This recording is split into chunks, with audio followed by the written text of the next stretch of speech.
बराए करम मेरी ये वीडियो आखिर तक देखें। ये माँ ड्रामा की किस्त 63 है जो कल रात चली थी। इस तफसीली जायजे में आप सबको खुश आमदीद और बराए करम मेरे चैनल को सब्सक्राइब करके मेरी मदद करें। अरे वाह, ये तो बिल्कुल किसी रिवायती यूट्यूब वीडियो का आगाज लग रहा है। मतलब काफी दिलचस्प अंदाज है। हाँ बिल्कुल। दरअसल आज हम इसी अंदाज में शुरू कर रहे हैं क्योंकि आज का हमारा मौजू ही ड्रामा माँ की ताज़ा तरीन किस्त है। हम उसमें मौजूद उलझे रिश्तों और खानदानी सियासत का तफसीली जायजा लेंगे। सही। और देखा जाए तो ये कहानी अब सिर्फ तफरीह नहीं रही, मतलब इसमें इंसानी नफ्सियात और खानदानी झगड़ों की जो बारीकियां दिखाई गई हैं वो बहुत कमाल है। बिल्कुल। तो सबसे पहले उस दफ्तर वाले सीन पर बात करते हैं जहां अरमान, जो अब असिस्टेंट कमिश्नर बन चुका है, वो सीधा R&B कंपनी के ऑडिट के लिए पहुंच जाता है। हाँ, और वहाँ जरियून और वसीम ने पार्क और जरी जमीन गैर कानूनी तौर पर खरीदी हुई है। मतलब ये तो एक सीधा सीधा कानून तोड़ने वाला मामला है ना।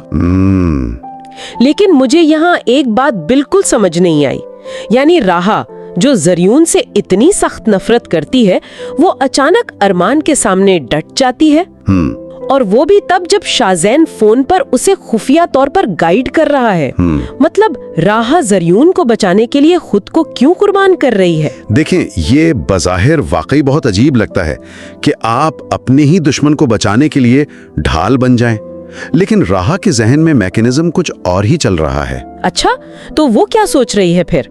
वो दरअसल जरियून को नहीं बचा रही। मेरा मतलब है वो अपने दादा की मिरास और उस कंपनी की हिफाजत कर रही है जो उसकी शिनाख्त का आखिरी सहारा है। और दूसरी तरफ जरा अरमान को देखें। हाँ, अरमान तो कानून और इंसाफ का नुमाइंदा बनकर आया है ना। बज़ाहिर हाँ, मगर हकीकत में वो अपनी पुरानी खानदानी रंजिशें निकाल रहा है। यानी वो खालिस्तन मेरिट पर काम नहीं कर रहा। बिल्कुल, वो तो अपने माजी के एहसासे कमतरी का बदला ले रहा है कानून की आड़ में। 100% दुरुस्त। ये बात तो है, लेकिन मेरा एक सवाल है, ऐसी मिरास को बचाने का क्या फायदा जिसने पूरे खानदान को अंदर से खोखला कर दिया हो, खास तौर पर जब कबीर ने राहा को वो कड़वा सच बता दिया है। आप इस सच की बात कर रही हैं ना कि नरमीन ने राहा की माँ को मरने के लिए अकेला छोड़ दिया था? बिल्कुल उसी सच की। मतलब उसके बाद तो राहा वो अपने घर और नए रिश्तों से ही दूर भागने लगी है। बिल्कुल हाँ। तो क्या हमेशा सच बोलना वाकई इतना जरूरी होता है अगर वो आपका जहनी सुकून ही तबाह कर दे? एक बहुत गहरा नफ्सियाती सवाल है। इंसान का दिमाग हमेशा जहनी उलझन या दबाव से बचना चाहता है।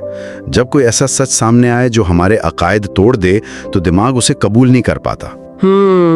जैसे नरमीन का वो डायलॉग था ना कि मोहब्बत सिर्फ अंधी नहीं बहरी भी होती है और सिर्फ वही सुनती है जो वो सुनना चाहती है। बिल्कुल, मतलब हर इंसान अपनी सहूलियत का सच मानना चाहता है ताकि उसका अंदरूनी तवाजुन खराब ना हो।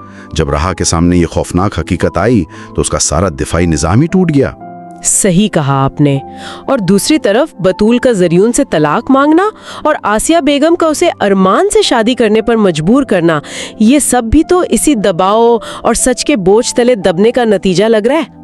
जी हाँ, और अगर आपने अगली किस्त का टीजर देखा हो तो वहाँ हालात मजीद संगीन हो चुके हैं। मतलब वहाँ तो तूफान ही आ गया है। अरे हाँ, वो बतूल वाला इंकिशाफ ना कि आसिया बेगम ने राहा की जान लेने की कोशिश की थी। बिल्कुल, और ये याद दिलाना कि कैसे अरमान और ज़ैनब को घर में मुलाजिमों से भी कमतर समझा जाता था।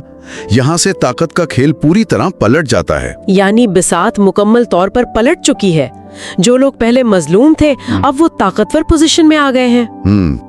बदकिस्मती से खानदानी झगड़ों में अक्सर ऐसा ही होता है। जब मजलूम ताकतवर होता है तो वो इंसाफ करने के बजाय अक्सर अपने साथ होने वाली ज्यादतियों का बदला लेता है और यूं वो खुद एक नया जालिम बन जाता है। ओह, तो इसका मतलब है कि अगर टीजर के इशारों के मुताबिक वाकई राहा की शादी जरियून से हो जाए और अरमान की शादी बतूल से हो जाए तो ये सिर्फ ताकत और बदले की एक नई शक्ल होगी। बिल्कुल, यही सबसे तशवीशनाक पहलू है। मतलब ये किरदार अपने वालिदैन की जहरीली तारीख और गलतियों को बस दोबारा दोहरा रहे होंगे। वो उस चक्कर से निकल ही नहीं पा रहे। ये तो वाकई सोचने पर मजबूर कर देने वाली बात है कि खानदानी राज किस तरह रिश्तों को अंदर से खा जाते हैं।